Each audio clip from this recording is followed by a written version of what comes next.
नमस्कार। Hindi dictation YouTube channel पर आप सभी का स्वागत है। रेडी हो जाइए 5 सेकंड्स में डिक्टेशन लिखने के लिए।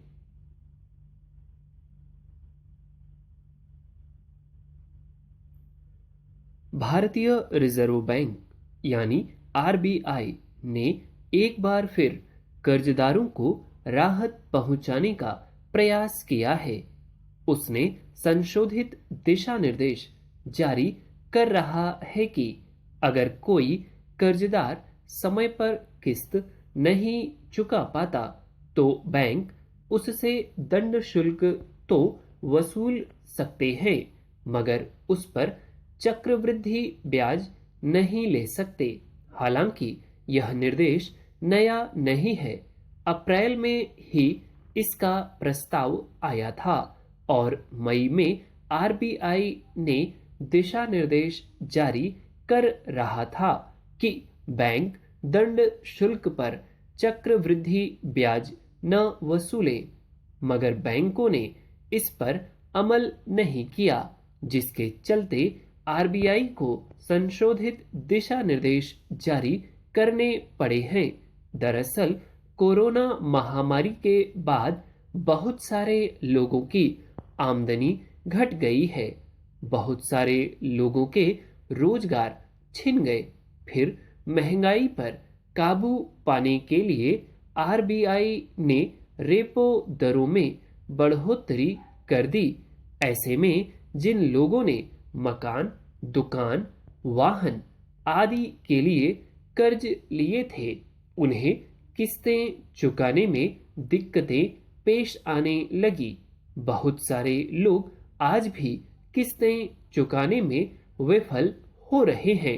ऐसे में बैंकों ने दंड शुल्क को अपनी पूंजी निर्माण का जरिया बना लिया। उन्होंने दंड शुल्क पर भी चक्रवृद्धि ब्याज वसूलना शुरू कर दिया। इसे लेकर ग्राहकों ने शिकायत दर्ज कराई और आरबीआई ने इस पर गंभीरता दिखाते हुए दिशा निर्देश जारी किए। दरअसल किस्तें न चुकाने पर दंड शुल्क का प्रावधान इसलिए किया गया था कि ग्राहकों को कर्ज चुकाने को लेकर अनुशासित किया जा सके।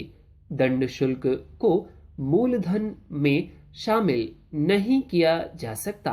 बैंक किस्त को राशि का 1 से 2% तक दंड शुल्क लगा सकते हैं, मगर बैंकों ने इसे अपनी पूंजी निर्माण का माध्यम समझकर दंड शुल्क पर भी ब्याज जोड़ना शुरू कर दिया। यह कारोबारी नैतिकता के भी खिलाफ है। हालांकि यह प्रवृत्ति भी नई नहीं है। कोरोना काल में जब लोगों की आमदनी बंद हो गई थी, काम धंधे रुक गए थे, तब सरकार ने हर तरह के कर्जदारों को राहत देते हुए आदेश जारी किया था कि बंदी के समय में अगर कोई व्यक्ति अपनी किस्तें चुकाने में विफल होता है तो उससे किसी तरह का दंड न वसूला जाए और उन किस्तों का भुगतान उसे बाद में करने की भी सहूलियत दी जाए। मगर बैंकों ने उन किस्तों को मूलधन में जोड़कर चक्रवृद्धि ब्याज वसूलना शुरू कर दिया था। तब भी आरबीआई को दखल देना पड़ा था। दरअसल बैंकों का कारोबार ही इस बात पर टिका होता है कि वे ग्राहकों को अधिक से अधिक कर्ज देकर उनसे ब्याज वसूलें। इसलिए बैंक ग्राहकों को कर्ज देने का प्रस्ताव देते रहते हैं, मगर उस कर्ज के पीछे ब्याज जोड़ने में वे जिस तरह की मनमानी करते देखे जाते हैं, वह बहुत सारे कर्जदारों के लिए समस्या बन जाती है। किस्तें न चुकाने पर दंड शुल्क वसूलना तो नियम के मुताबिक जायज माना जा सकता है, मगर उस पर फिर से ब्याज जोड़ देना उन पर दोहरा दंड बन जाता है, वैसे ही रेपो दरों में बदलाव के बाद बैंकों की थोड़ी रियायत मिली हुई है कि वे अपनी ब्याज दरों का निर्धारण खुद कर सकते हैं। इसलिए वे प्रायः रेपो दर के अनुपात में अपने कर्ज पर ब्याज की दरें कुछ अधिक ही रखते हैं। इसके बावजूद अगर वे दोहरे दंड की प्रक्रिया अपनाते हैं तो उसे किसी भी रूप में उचित नहीं कहा जा सकता। किसी भी बच्चे के भीतर रचनात्मकता की असीम संभावनाएं होती हैं। अगर उसे एक सीमित ढांचे के भीतर समेट दिया जाता है तो उसकी प्रतिभा भी उसी दायरे में सिमट कर रह जाती है। इसलिए बचपन और किशोरावस्था में ही रुचियों की पहचान करके अगर किसी बच्चे को उसकी रुचि के क्षेत्र में जानने समझने और कुछ करने का अवसर दिया जाए तो पूरी संभावना है कि भारी तादाद में बच्चों की प्रतिभा सामने आएगी और उसका लाभ देश और समाज को मिलेगा। हालांकि शिक्षा व्यवस्था में यह एक बुनियादी पक्ष होना चाहिए और कुछ हद तक इसका ख्याल रखा भी गया है, मगर अब सरकार औपचारिक रूप से इस दिशा में एक ठोस पहल करने जा रही है। गौरतलब है कि शिक्षा मंत्रालय स्कूली विद्यार्थियों को वैज्ञानिक पद्धतियों और प्रयोगों से परिचित कराकर उन्हें अनुसंधान और खोज का अवसर प्रदान करने के उद्देश्य से प्रयास यानी promotion of research attitude in young and inspiring students योजना शुरू करने जा रहा है।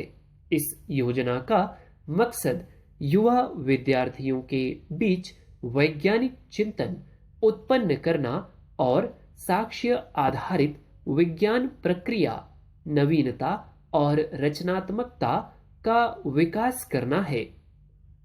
यह एक तथ्य है कि बच्चों और किशोरों में खोजने और सीखने की प्रक्रिया काफी तीक्ष्ण होती है, खासकर अगर पढ़ाई लिखाई के दौरान उनकी रुचि के विषय को निर्बाध तरीके से विकसित होने दिया जाए तो उनकी रचनात्मकता अक्सर कुछ नया खोज लाती है।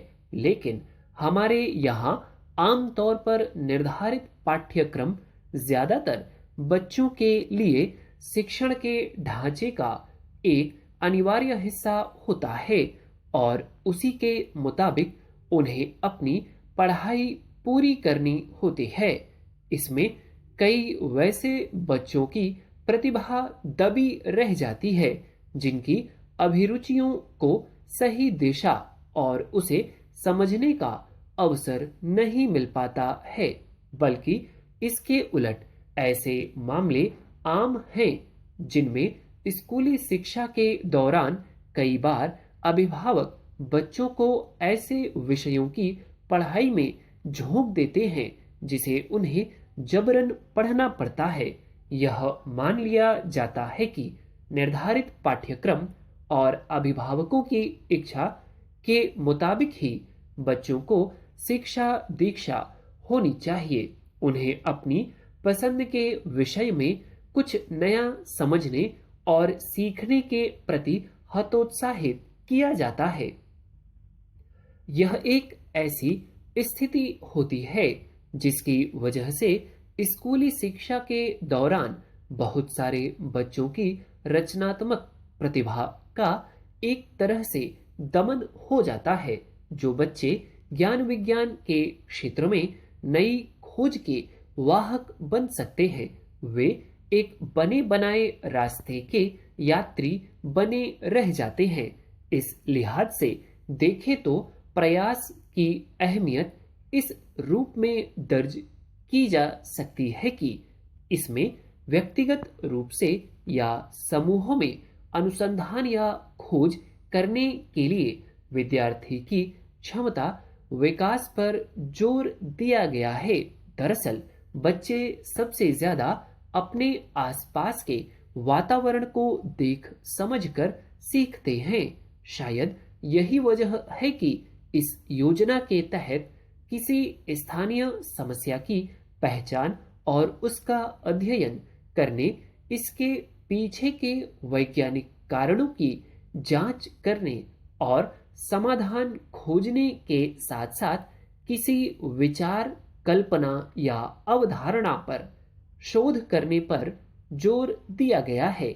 जाहिर है, अगर बच्चों और किशोरों के मनोवैज्ञानिक की समझ रखने वाले विशेषज्ञों के सुचिंतित निर्देशन में सही दिशा में अवसर उपलब्ध कराए गए, तो यह योजना विद्यार्थियों की कल्पनाशीलता और रचनात्मकता के आकाश को विस्तार देने के लिहाज से एक अहम पहल साबित हो सकती है।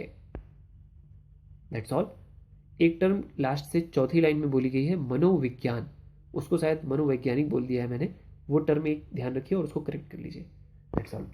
उम्मीद करता हूँ डिक्टेशन आपको काफ़ी अच्छी लगी हो और आपने बहुत अच्छे से लिखा हो, ठीक, क्योंकि इतनी देर तक रुकना, 10-11 मिनट तक डिक्टेशन लिखते रहना सबके बस की बात नहीं है, ठीक, क्योंकि आमतौर पर यदि एवरेज निकालें तो 6-6.5 मिनट 10 मिनट के वीडियो को लोग लिखते हैं, उसके बाद लीव कर देते हैं वीडियो, ठीक, ये स्टैट्स यूट्यूब पे शो होते हैं। तो आपसे रिक्वेस्ट है कि डिक्टेशन पूरा लिखा करिए। आप इस चक्कर में मत पड़िए कि आपका एग्जाम 5 मिनट का है या 8 मिनट का है, ठीक, जितनी ज़्यादा प्रैक्टिस करेंगे उतने ज़्यादा फ्लुएंट होंगे आप लिखने में, वर्ड्स सुनते ही आप लिखने की हैबिट में आएंगे उतनी ज़्यादा, ठीक। तो कम शब्दों का एग्जाम रहेगा आपका तो बहुत अच्छा रहेगा, ज़्यादा का रहेगा तो ऑलरेडी आप उससे ज़्यादा वर्ड्स की प्रैक्टिस कर रहे होते हैं इन डिक्टेशंस में, ठीक। हालांकि आप लोगों का बहुत अच्छा सपोर्ट रहा है 10 मिनट के वीडियोस पे, कमेंट्स में मैंने देखा है, और उन प्रक्रियाओं का प्रतिक्रियाओं का मैं वाकई में स्वागत करता हूं। और आप लोगों का ऐसा ही फीडबैक रहा तो कोशिश जारी रहेगी 10-10 मिनट के डिक्टेशंस को अपलोड करने की। लीगल डिक्टेशन अल्टरनेट डेज पे आते रहेंगे या जैसे ही समय मिलेगा उनको रिकॉर्ड करके अपलोड कर दूंगा मैं, ठीक। जो वीडियोस पुराने हैं प्लीज़ उन पे जाया करिए, उनको देखा करिए, सुना करिए और डिक्टेशंस को लिखने की कोशिश किया करिए, ठीक। ज़्यादा से ज़्यादा प्रैक्टिस करिए, क्योंकि बीएसएफ स्टेनो का एग्जाम ASI का जो है वो सर पे है, बच्चों ने कमेंट करके बताया है, साथियों ने। तो प्लीज़ उन लोगों के लिए एक सलाह है, प्लीज़ माने, UPSI ASI एग्ज़ाम की एक प्लेलिस्ट बनी हुई है आध्यात्मिक डिक्टेशंस के नाम से, ठीक। उस डिक्टेशन की सीरीज़ को पूरा लिख डालें आप अपने एग्जाम तक। लिखने में आपको बहुत मुश्किल आएगी, मैं आपको साफ साफ पहले ही बता दे रहा हूँ, ठीक, लेकिन आप कोशिश करिए उस लेवल तक का पहुँचने की, ताकि अगर इस तरह का डिक्टेशन जैसा आज बोला है, अगर ऐसा मैटर आएगा तो आपको लिखने में कोई दिक्कत नहीं आएगी। रामधारी खंड 1 खंड 2 से आएगी तो आप उसको बहुत आसानी से लिखेंगे और लगभग सिंगल डिजिट में आपकी एरर आएगी, ठीक, जिससे सिलेक्शन के चांसेस बहुत ज़्यादा होंगे। That's all. वीडियो अच्छी लगी हो तो लाइक करिए, फ्रेंड्स के साथ शेयर अवश्य करिए, ठीक, और जिन लोगों ने चैनल सब्सक्राइब ना किया हो चैनल सब्सक्राइब कर लें। Thank you.